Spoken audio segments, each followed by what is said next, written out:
Hello students.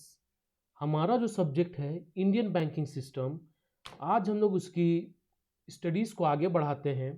Last class में हम लोगों ने डिस्कस किया था ओवरव्यू अबाउट बैंक्स, मतलब basic concept of bank and its types, है ना। जितने टाइप्स ऑफ बैंक्स है उसको हम लोगों ने ब्रीफ में देखा था, है ना। आज हम लोग देखेंगे unit and branch banking. Last class में हम लोगों ने देखा था बेसिक कॉन्सेप्ट के तहत meaning of bank, next functions of bank, types of banks, और आज हम लोग डिस्कस करते हैं structure of banks. Generally banks का जो दो स्ट्रक्चर है, एक यूनिट बैंकिंग स्ट्रक्चर और एक ब्रांच बैंकिंग स्ट्रक्चर, यही दोनों पॉपुलर है। वैसे यूनिट बैंकिंग जो है वह आज के डेट में एग्जिस्ट करता है, वह यूएसए में, लेकिन ब्रांच बैंकिंग जो है वह ऑल ओवर वर्ल्ड में एग्जिस्ट करता है ना। Branch banking structure you will find all over the world, okay, in India also.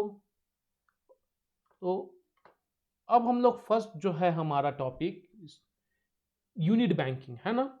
Unit banking जैसे नाम से क्लियर है, यूनिट यूनिट लाइक सिंगल, है ना।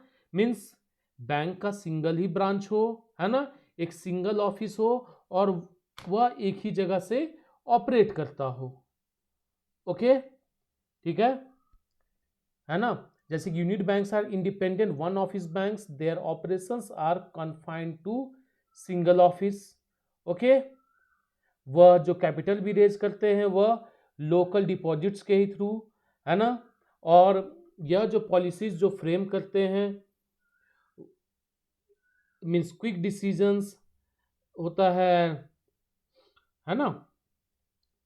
और यह बैंक का फोकस जो होता है वह बैंक डेवलपमेंट पे ध्यान देता है कि इसके लोकल लोकल एरिया के डेवलपमेंट पे, है ना। जो लोकल एरिया पीपल है उनको फाइनेंशियल सर्विसेज दे करके डेवलपमेंट करने का कोशिश करता है ना। और यह जो यूनिट बैंकिंग का जो कॉन्सेप्ट है यह ओरिजिनेट किया था यूएसए में और आज भी एग्जिस्ट करता है यूएसए में। क्यों, इसके पीछे रीजन यह है क्योंकि यूएसए में लोग सोचते हैं कि यूनिट बैंकिंग रहने से, सिंगल ब्रांच बैंक रहने से एक चांसेस कम है कि बैंक का मोनोपोली कम हो जाएगा, है ना। That's why they emphasise on unit banking, है ना। नेक्स्ट जो है हमारा वह है features of unit banking. Features of unit banking हम लोग देखते हैं, फर्स्ट जो है efficient working. Yes, single branch है, सिंगल ऑफिस रहेगा, देन एफिशिएंट वर्किंग भी रहेगा, है ना। एक ही जगह से बैंक के स्टाफ के लोगों को काम करना है, कोई फर्दर ब्रांच है नहीं, कोई बैंकिंग कॉरेस्पॉन्डेंस है नहीं जिससे कि किसी तरीके का कोई लाइजनिंग करना है, कम्युनिकेशन करना है ना। एक ही ऑफिस से ऑपरेट करना है। दैट्स वाई यूनिट बैंकिंग का क्या होगा, एफिशिएंट वर्किंग रहेगा, एक ही जगह से वर्क करना इस वजह से। फिर personal relation establishes between the bank staff and customer, है ना। यूनिट बैंकिंग में किसी तरीके का कोई ब्रांचेस होते नहीं है, जो स्टाफ है वह एक ही ऑफिस में रहते हैं, कस्टमर्स जो होते हैं वह लोकल एरिया के आते हैं।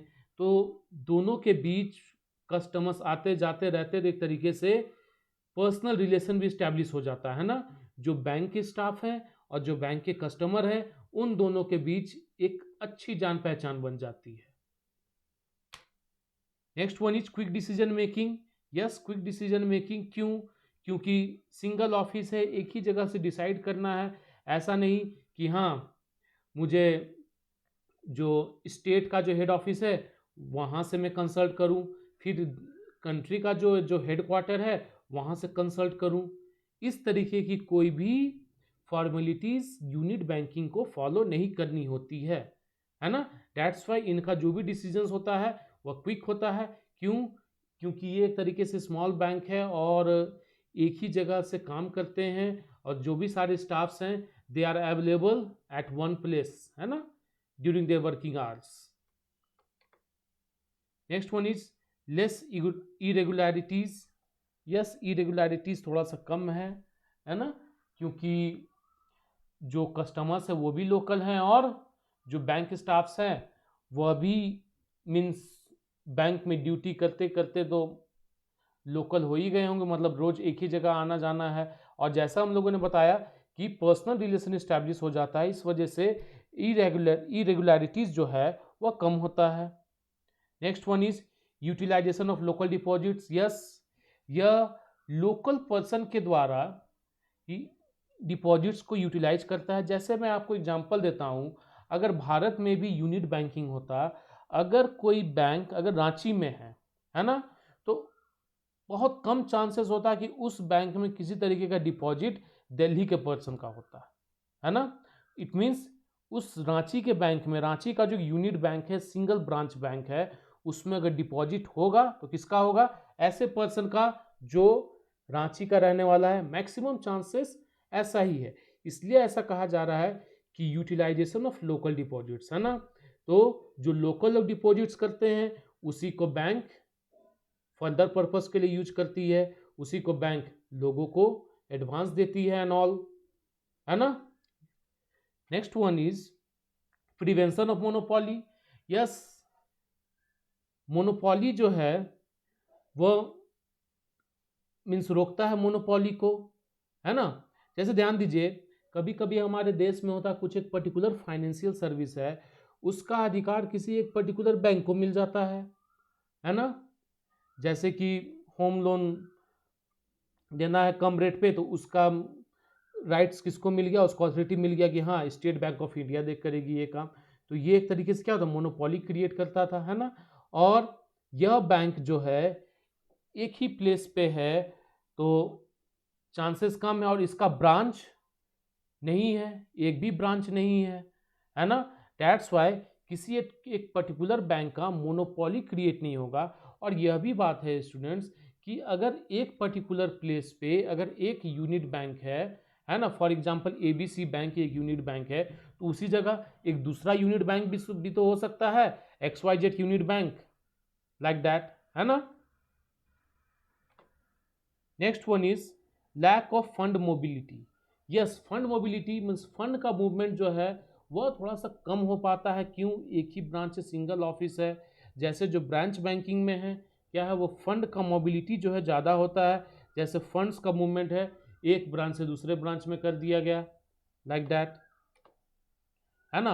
अब हम लोग डिस्कस करते हैं ब्रांच बैंकिंग, जो कि ऑल ओवर वर्ल्ड में इसका एग्जिस्टेंस है, ब्रांच बैंकिंग, है ना। ब्रांच बैंकिंग एक ही बैंक है, उसका एक कंट्री में डिफरेंट डिफरेंट शहर में बहुत सारा ब्रांचेस है, एक शहर में भी बहुत सारे ब्रांचेस है।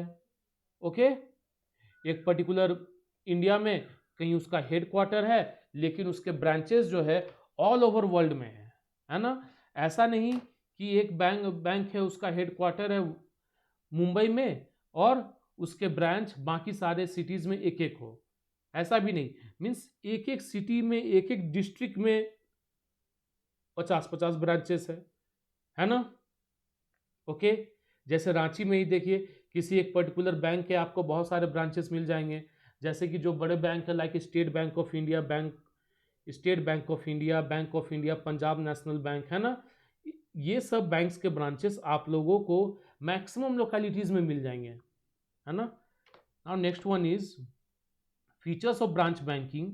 फीचर्स ऑफ ब्रांच बैंकिंग में means large scale organisations.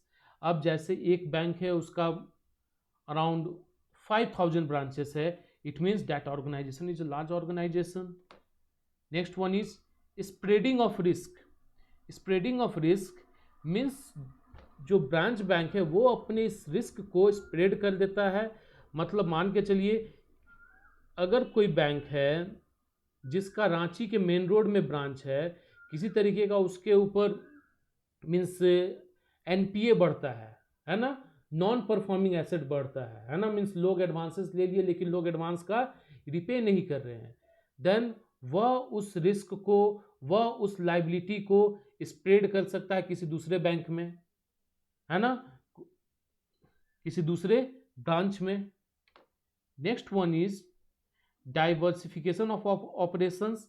Yes, जो ब्रांच बैंकिंग के अंडर बहुत सारे ऑपरेशंस होते हैं, मीन्स ऑपरेशंस इन द बहुत सारे फैसिलिटीज अपने कस्टमर्स को दी जाती है ना। Not only deposits and advances, है ना, डिपॉजिट्स एंड एडवांसेस को छोड़ के और भी बहुत सारे ऑपरेशंस करती है, जैसे कि डीमैट अकाउंट का फैसिलिटी देगी, है ना। डीमैट अकाउंट, ट्रेडिंग अकाउंट लोग ओपन करते हैं कब, जब कोई ये कैपिटल मार्केट में इन्वेस्ट करता है ना, इक्विटी शेयर्स एंड डिवेंचर्स खरीदता है। In that case people also open their demat account and operate it through their bank. Next one is remittance of funds, है ना। रेमिटेंस ऑफ फंड्स का मतलब है कि जैसे किसी बैंक को अगर किसी एक पर्टिकुलर ब्रांच को फंड की कमी हो गई, है ना, फंड की कमी हो गई, देन वो दूसरे ब्रांच से ले सकता है, और ये इजीली अवेलेबल है। सेम ऑर्गेनाइजेशन का, सेम बैंक का अगर डिफरेंट ब्रांचेस है, देन वो जो भी फंड्स का लैकिंग है, कमी है, वह दूसरे ब्रांच से वो पूरा कर सकता है ना। Next one is large scale investments. Yes, banks also invest, जो हमारा डिपॉजिट्स होता है उसको बैंक्स भी इन्वेस्ट करती है, जैसे कि गवर्नमेंट के द्वारा इशू की गई ट्रेजरी बिल्स खरीदती है ना। रिजर्व बैंक ऑफ जो एक्सेस डिपॉजिट्स है उसको रिजर्व बैंक ऑफ इंडिया के पास डिपॉजिट भी करती है। इस तरीके का इन्वेस्टमेंट बैंक्स भी करती है ना। जैसे कि एक पर्टिकुलर बैंक है तो वो किसी कंपनी के प्रोमोटर भी है, कंपनी के प्रोमोटर के साथ साथ उस कंपनी का शेयर होल्डिंग भी है ना। लाइक दैट बैंक भी इस तरीके की इन्वेस्टमेंट्स करती है। और next one is competition with other banks. Yes, commercial banks है तो उनका आपस में कॉम्पिटिशन होता ही है, जैसे स्टेट बैंक ऑफ इंडिया का कॉम्पिटिशन बैंक ऑफ इंडिया से होगा, है ना। बैंक ऑफ इंडिया का कॉम्पिटिशन पीएनबी से है ना। इंडियन ओवरसीज बैंक का कॉम्पिटिशन कैनरा बैंक से है, लाइक दैट, है ना। इंडियन बैंक का कॉम्पिटिशन है ये इंडियन ओवरसीज बैंक से। वैसे अभी 1 अप्रैल 2020 से काफ़ी बैंक्स मर्ज कर गए, जैसे बैंक्स थे United bank of India, oriental bank of commerce, ये सब मर्ज हो गए किसमें, पंजाब नेशनल बैंक में। ओके, बट स्टिल जो भी बैंक्स हैं अदर नेम से है, अदर ऑर्गेनाइजेशन के नेम से है, उनके बीच कॉम्पिटिशन्स है ना।